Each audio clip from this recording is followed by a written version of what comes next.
Hello guys and welcome back to SIW. This one might be a bit late since I'm recording this Saturday night, and I'll probably edit it tomorrow, but I might not make the noon deadline, so if I do miss it, you'll probably see it at midnight, so maybe not, maybe I'll make it, but I mean, I guess you would know if you're watching this when it's uploaded. Always fun doing SIWs. Honestly, they're like super casual for me, so I always enjoy talking about movies. I might drop another SIW midweek instead of just on Sunday, just because I've been watching so much. Like I have enough stuff for 3 SIWs, 2 movies, 2 movie ones, and 1 J drama one. So I might drop one midweek. To even it out, because I guess I've been a little lazy on making these, even though they are again really fun.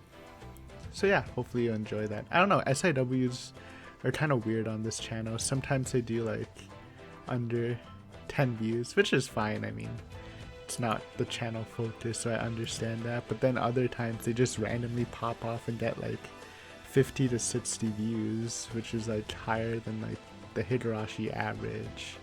So that's like, I don't know, sometimes they randomly pop off. I guess it depends on what I'm talking about. Also, I finally come to the realization that I should probably be putting the titles in the titles of the movie in the title. Even though I think it is a little clunky, I think it just works better when you're looking at it through a playlist, because if you want to like listen to my take on a specific movie, you kind of just have to guess, which is probably pretty annoying. So if I get around to it, excuse me, I'll try to fix the other names and stuff so it's easier to access for newer viewers who again just wants to hear some takes on movies they've watched and not just random movies. So yeah, we'll do this. This is a movie one, so we'll talk about some movies. Okay, hopefully have fun and tune in. So for the first movie we're talking about, it's going to be 1993's Sonatine, a Japanese Yakuza movie, directed by Takeshi Kitano.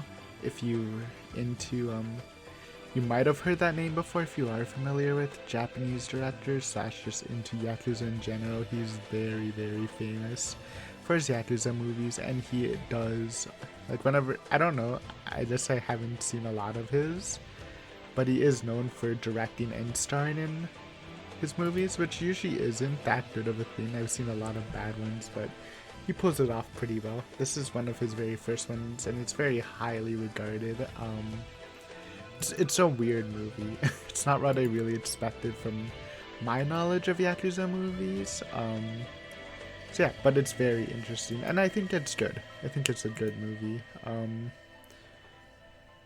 Basic plot outline: Yakuza, I guess he's a higher up, is assigned to go to Okinawa. So he's from Tokyo, I believe, to help a sub gang or like an allied gang fight this war, and they're losing pretty badly, so he brings some of his boys, and that's the basic plot.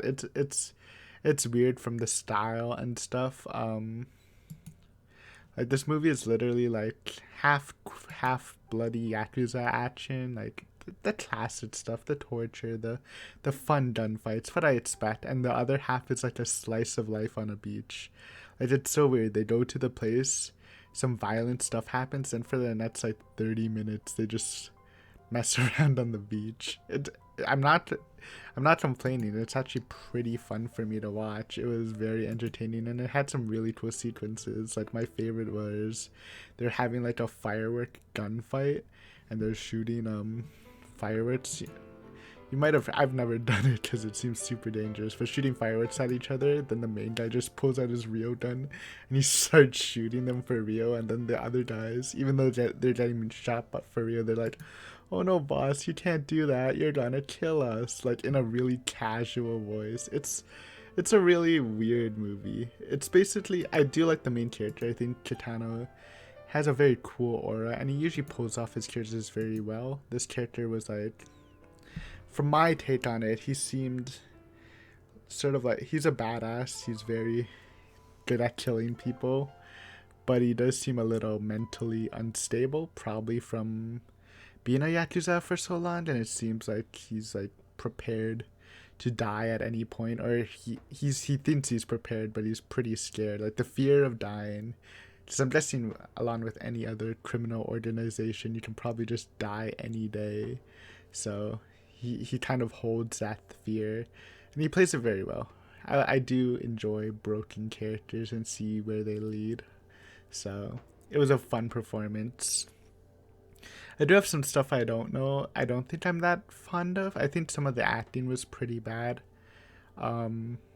Specifically for like deaths and stuff. Like I do like the cast. While Kitano really stands out, there's a couple of his boys that are pretty fun. But like in the beginning when they're like, really great scene by the way. I like it where they're like tied a person on a crane and dipping him in the lake for a couple minutes. It's like super cruel, but it's just like when he's descending onto the lake, he gives like such a flat performance. It's like, oh no, don't kill me, we can talk about this. Like, it's so weird, especially since Japanese and Asian stuff in general is known for melodramatics, and it's just such a flat performance. And I think another flaw in the actors, or I guess the sub actors, are the death scenes. Like some of the shootouts are very cool. Like I really like this bar shootout where they're literally just standing in place shooting people until they die. It was kind of cool. But like when people die, the way they fall over and stuff just feels very low budget. Because it is a low budget movie. I don't know if I have the budget on deck. On deck right here.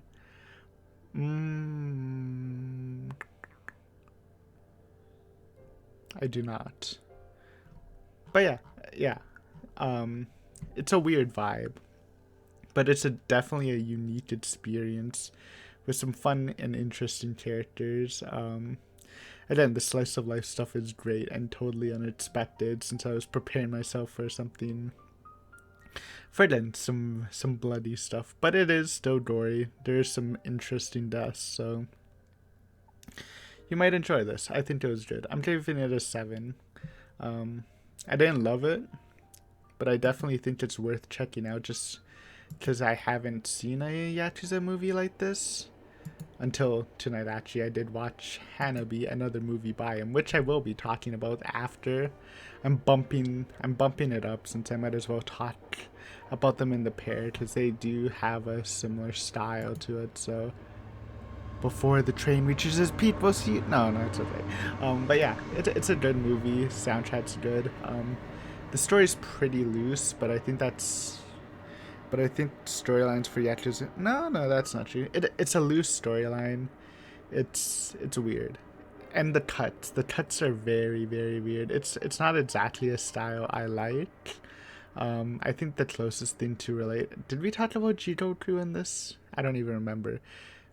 If I did talk about Jigoku, I probably did talk about the cuts because it has very similar cuts to that, where I prefer, like, I don't need super smooth cuts, but it's like one scene to another and there's like no context to it. It's like this movie is just full of that jumping around, and I don't really like that. It's a little too confusing for me, but I still think it's a pretty great movie and people really love it, and I can see why. And yeah, great performance, good movie, little questionable in the directing sense, but in his next movie, which he did do, I think he directed later. I personally think he cleans up his style a bit more, which I enjoyed more. But we'll talk about that next. Next, we are talking about 1997's Fireworks or Hanabi. Again, another Kitano banger. This is very good. Like I said before we started this, there's a lot of similarities, but it feels a lot more cleaned up. Like they still have these like kind of weird cuts, but it feels a lot more smoother, so I'm not too confused. The acting also feels better. Even the side characters and the deaths do feel a lot better. So those were my major issues, and the fact that he fits them, or fits but improved on them, I think is very good. Again, he is starring in this, and he is pretty badass. He's another broken character, but in a different way. Like I said before in the last one, he was more broken because even though he does seem fearless, he was scared of death because he's been so accustomed to death being around the corner all the time. And this one, he just seems very tired. Like he doesn't play as a Yakuza, so maybe you can't call this a Yakuza movie, but it feels like it. It's alright. He's basically a cop, and just his life has just been going downwards. His daughter died. This isn't spoilers. This is all like pretty much said in the first 10 minutes, so it's fine. But his daughter died in some sort of accident. We're not sure. His wife has a terminal disease. His best friend is crippled and suicidal because his family left him. Just a lot. He's in debt to the Yakuza, I guess, for taking loans, probably for his wife's medical care. Like, just a lot of things are going down, and that's his character. It just seems down. It seems like he doesn't care anymore, which makes him kind of badass and doing pretty dangerous stuff. Like, he obviously cares about his wife and everyone else, you know, his crippled friend and every other person that's important to him, but he doesn't care about anyone else, which makes him pretty badass. The violence is upped in this one compared to Sonatine. Again, it's not like the blood of, what was it called? The Blood of Wolves, the first Yakuza movie I reviewed, where people are getting their testicles cut out and being fed pig dung, but it's still pretty violent, classic gun stuff that's really hard impacting. So I like that.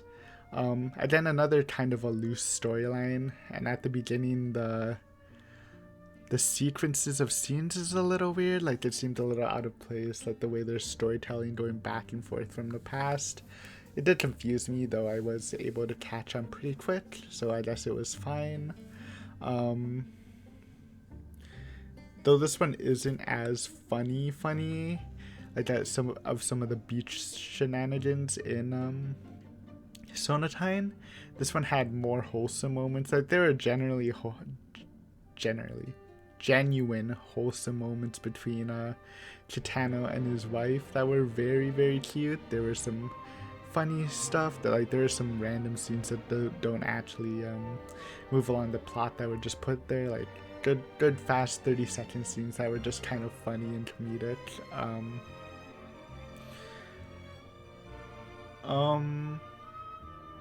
The general tone is different, I feel. And then it's not super action-packed. It feels, you feel for the guy.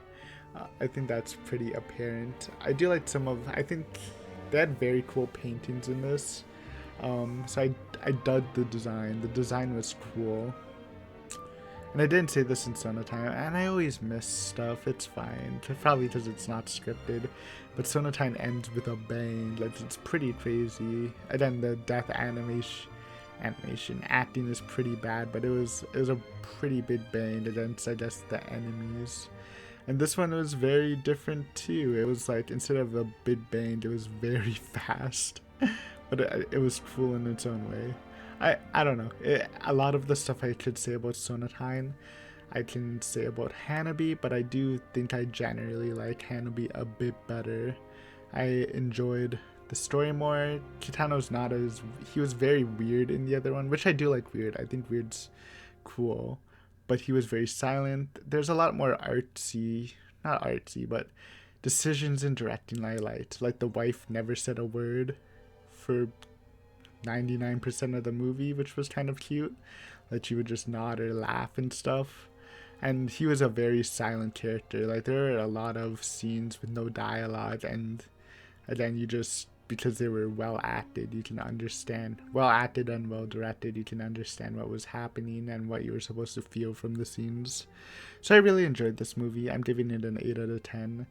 I think this is a very good step for him, for his classics. again, who am I to say? But in my opinion, I think this was definitely a step up.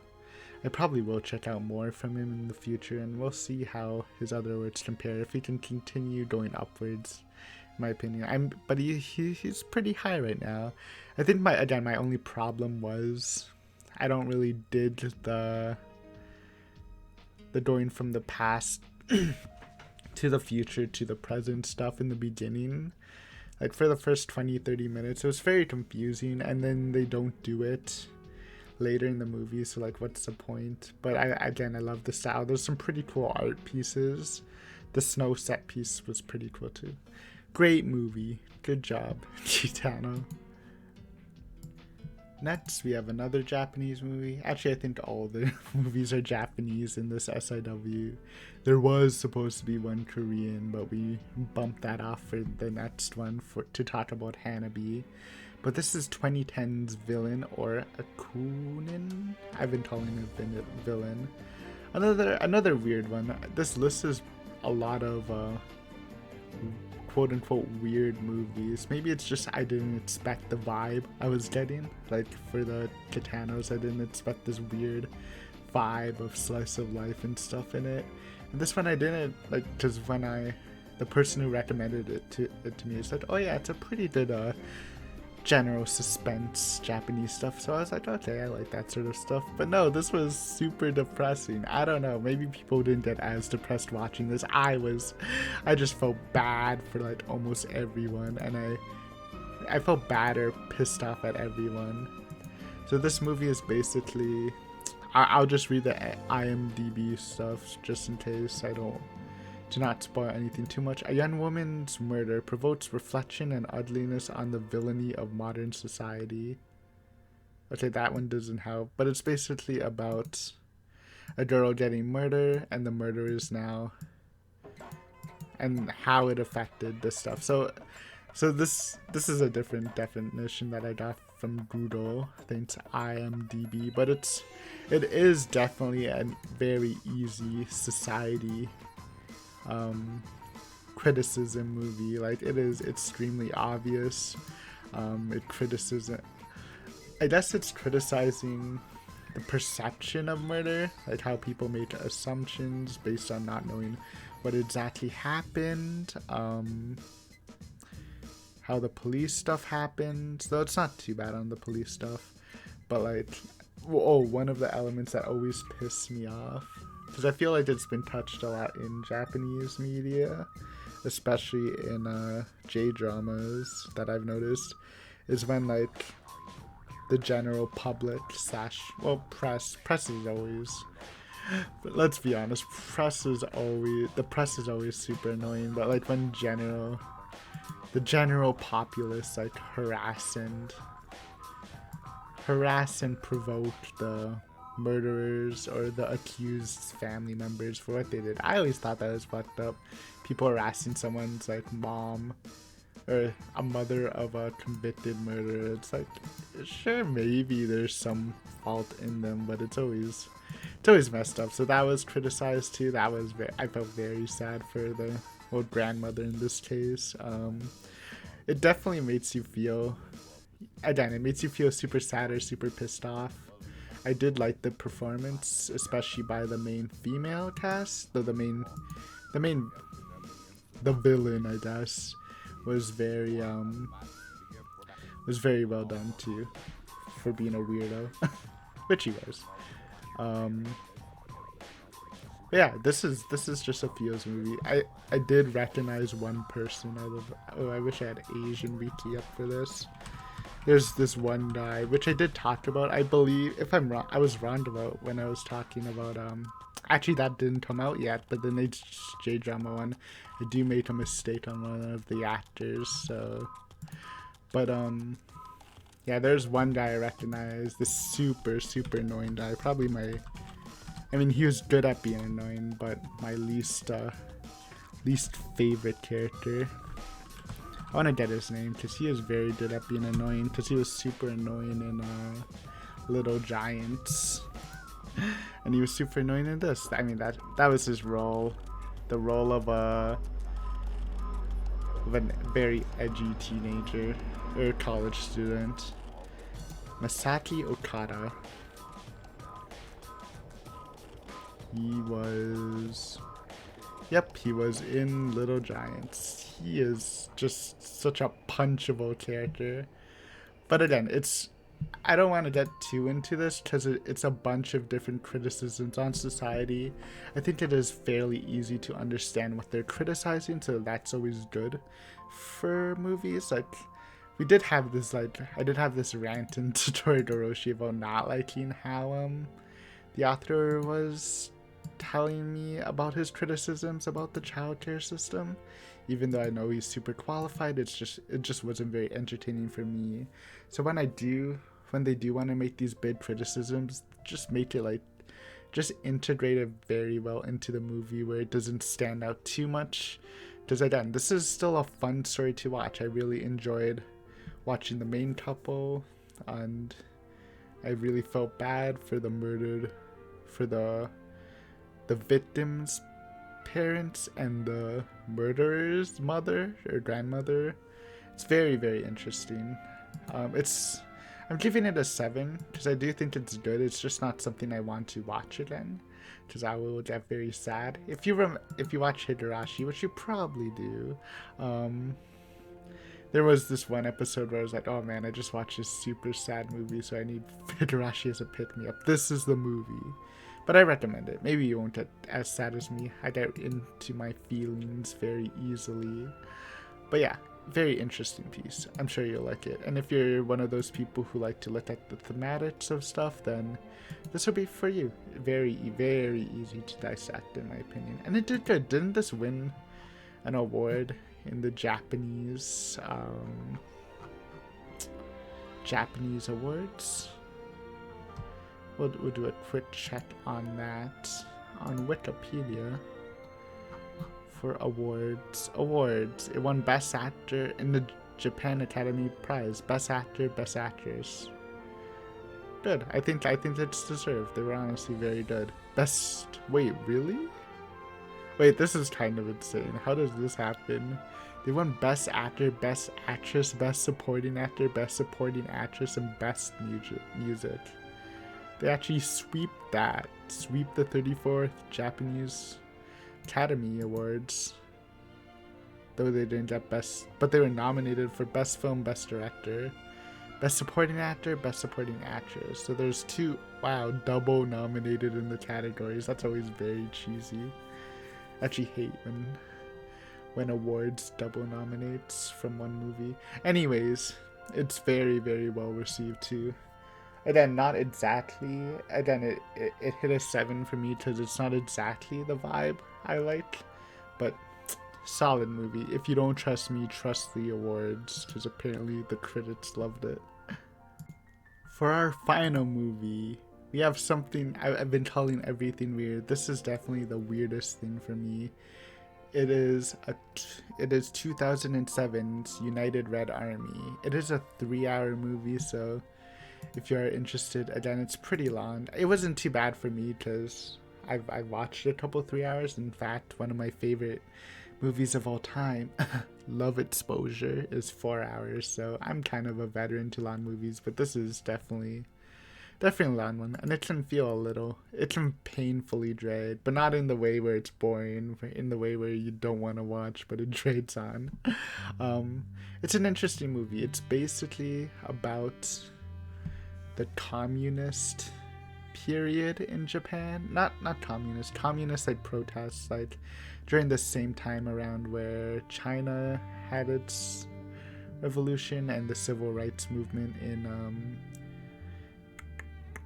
America. So during that time, it's hard to explain because this movie is a very weirdly structured. So I'll go over it's basically it feels like 3 different movies to me. The first one's almost like a documentary, which kind of going over the timeline of the thing, how the basically there's a big communist wave in Japan from the students, and like almost all the university students were like protesting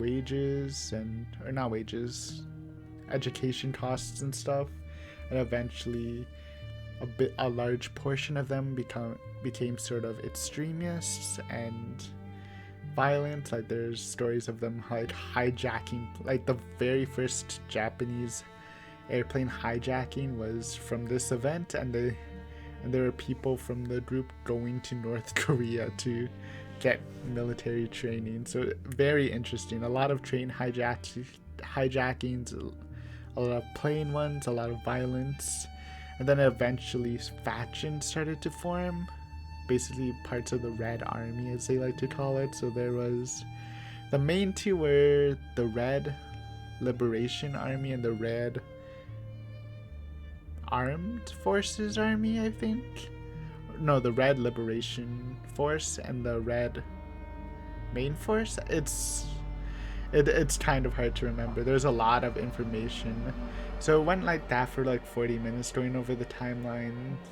Some like just showed the timeline, then to the next fact. Sometimes they actually showed a scene to represent it.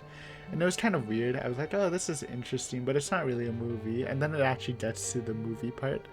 So then the second part is, it goes further in time, and the movement was slowly getting chokeholded and dying off. It's basically about a joint training camp between two armies that have joined forces, or two factions, and that's why it's called United Red Army. And it turns from like a documentary to almost torture porn. It is very weird. It is like, and then they're training, I guess, for the revolution in Japan, but they're very strict on the rules. They have like this, again, I'm sure this doesn't, because I know communism and Marxism is still a very popular topic, and if anything, this just shows how people can abuse the ideology. I'm not too experienced with it, so I won't make too many comments, but like one of their practices was self-reflection, where one of the beliefs, according to this movie, is that to become a true Marxist or true communist, you need to self-reflect yourself and find your faults in order to like unlock your true communist self. I don't know, or true revolutionary self. It was a very weird concept, but it turns into and it made like, so whenever people make a mistake, they would make themselves reflect, and then it eventually got worse and worse and turned very hard to watch. Probably the hardest one for me is where this girl was so desperate to become a communist, to become a revolutionary. She like continued to, they like made her hit herself, and then she was a very pretty girl, and by the end of her self-beating, she like broke her face, broke like a lot of bones, and she turned really hideous. It was very weird.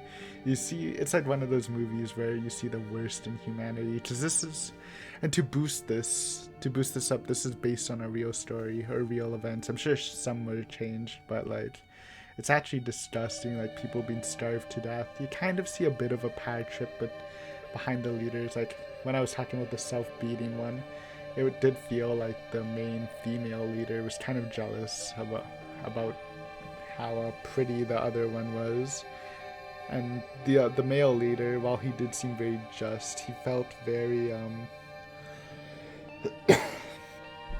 very like sure of himself, if that makes any sense. Like he's just super ideology based. They're basically killing their allies instead of like actually training them to be proper soldiers for the revolution. Anyways, I don't want to talk about this part too much. It's very hard to watch, even for me. I am someone who enjoys horror. If you were gonna talk about Bedevil, that is like a torture revenge movie, the classic ones. I have a pretty good stomach, but it was just very hard to see like these people who believe they're doing good, and maybe in some ways they were part of a good movement, just being super degraded and being forced to self-reflect themselves to death. It was super effed up. I didn't enjoy that. That's the dragging part, man. I was like, oh man, can this end? I really hate watching some of this. Some mentally breaking people. For what? You're not actually training them to be soldiers. You're basically just killing them. So it was hard to watch. But then the next part, I think the next part is something that really helped me enjoy the movie. It's basically, well, I can't really spoil it, but it is basically sort of like a couple people are in a house. This is like the big event. There's like a movie based on, I think, this event alone. I have it downloaded, but I haven't watched it. I'm not sure. Maybe it's about more, but it's like parts of the United Red Army take a hostage in an inn, and they're basically under siege. And it was insane. It was so. I actually thought that part was very good, very intense. Seeing all the tactics that the police use, which seems pretty horrible too. Like, and I love the stats at the end. It's like the police in this like 1 to 2 week siege. I forgot how long it was. Used like 40 tons of water, a bunch of firecrackers, throwing smoke grenades in. It was kind of insane. All the tactics to draw them out and how they resisted them and how they lived under siege. It felt like a totally different movie, but I really enjoyed it. That part was very fun for me. Again, horrible people in there, but you kind of felt for them. It was such a shitty situation, which I think is just what you can say about a lot of this movie. It just feels very shitty. I personally am giving this a 6 out of 10. I can see maybe you might enjoy this more. And again, it's a real film, so I'm sure there's more value on it that it's a real life story. Maybe that's why I can't enjoy it too much, because it's just hard to stomach, but it is interesting. It is interesting to learn about this huge social movement getting militarized. I do plan on watching a top version of it, so I thought I might have paired them together, but it's alright. Anyways, it's good. It's good, but I feel like you might hate it. You might actually hate the movie. I'm giving it a boost though. I think it was fine. And I don't know if you'll love it. I feel like this is a movie where you might hate it, you might feel it's good, but you might not love it. But you won't love it. Or people won't love it. I don't know. How did this do in I should have done that for the other movies. Do a quick wiki check. Oh no, that's the actual that's the actual group. How did the movie do? Oh, it has like 0. It has 0 information on it. Well, that's not what I want. Where's the IMDb page? Wiki has like nothing on this movie. I'm sure it's a very weird movie. Somebody liked it and gave it a 9 stars. So it's always different, I guess. It grossed 9,000 worldwide. With I believe it's a 200 million yen budget. So it didn't make its money back.